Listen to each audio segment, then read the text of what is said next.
What's happening, everybody? It's me, Allie Burns from Picks and Parlays, and this is your NFL Thursday night primetime prop drop with Scott Reichel. Scott, how you feeling today? Yeah, feeling okay. I went 2-2 on the NBA card yesterday.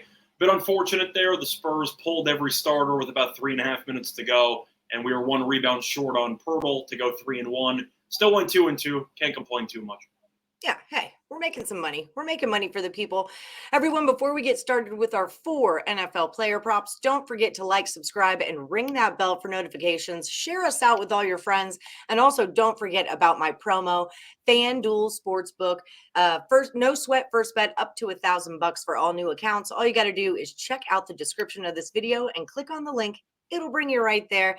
Get that $1,000 in a no sweat first bet. Okay, so tonight we're talking Ravens at the Buccaneers. Now, this line has moved everywhere. It opened at Ravens plus 2.5. I saw it at Ravens minus 1.5, but now it's back to the Buccaneers at minus 1.5. The total's 45.5. We're not looking at sides and totals. We're looking at props. Scott Reichel, how are you going to kick us off? So starting off with a first half prop, we know the Ravens have an awful at closing out games in the fourth quarter. I'm not going to bother. I'm going to trust them in the first 30 minutes of this game instead. I'm going to take the Ravens first half money line at minus 105. The Ravens are only allowing 7.7 first half points per game on the road this season. So the point is, it's fourth in the league. They're very good at first half defense on the highway.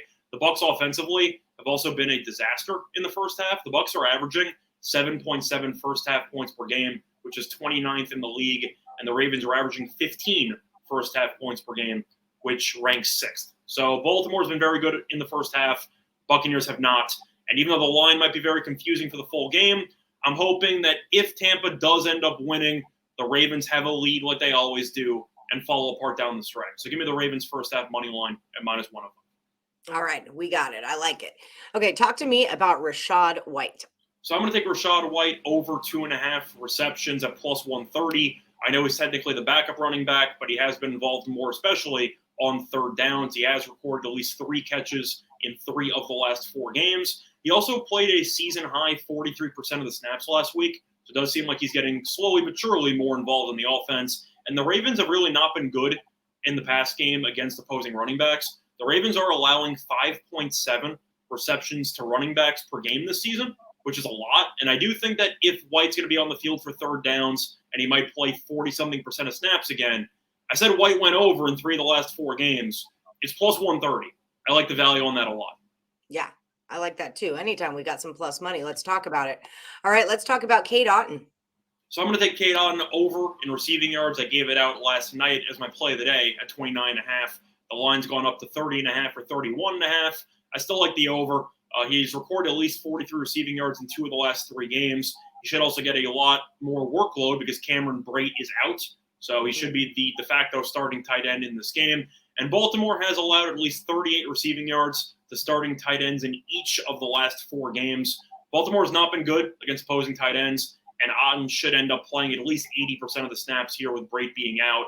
I think it's a very solid spot for him to play well.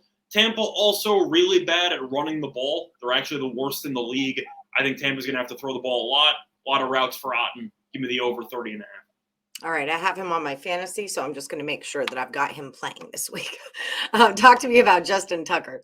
So I got to give out a kicker prop. You know, rules are rules. I'm going to go with Justin Tucker over. Those are your money plays a lot of the times. Yeah, I'm going to give out Tucker over 1.5 field goals here. He's made at least 2 in each of the last 4 games, and we know Tucker's the best kicker of all time. So if he gets 2 attempts, he'll probably make both attempts, which is definitely pretty reassuring when you know if you get an attempt, it's probably going to go in. But I'm looking at this spot for Baltimore's offense. They've been good. They could be better in the red zone, but they've been pretty good overall. I just think you're going to end up seeing a classic Thursday night game where both teams might be able to move the ball, maybe not be able to capitalize entirely for touchdowns. But Tucker, if he's within 58 yards, 60 yards, they're going to send him out there. I definitely like the luxury because he does have a huge leg. Give me the over 1.5 field goals for the best kicker of all time. All right, best kicker of all time. That's your NFL primetime prop drop. Scott Reichel, tell the people who you are and where they can find you. So they can find me on Twitter at Reichel Radio. Besides that, still doing my free YouTube picks every night on the Winners and Winers YouTube page. Still doing the prop show with Allie 4 times a week, Monday through Thursday. Besides that, also doing the Morningwood show on Friday for tomorrow, which should be fun. doing the college football show as well with Steen for tomorrow. Went 3-0 last week, which was nice. And still got a lot of podcasts, all free. So find that all on Twitter. All right, there it is, at Ryshaw Radio. And if you're looking for me, you can find me at Plus Money Honey. We're at Picks Parlays. That was your primetime NFL Thursday night prop drop. Thanks, guys. Good luck.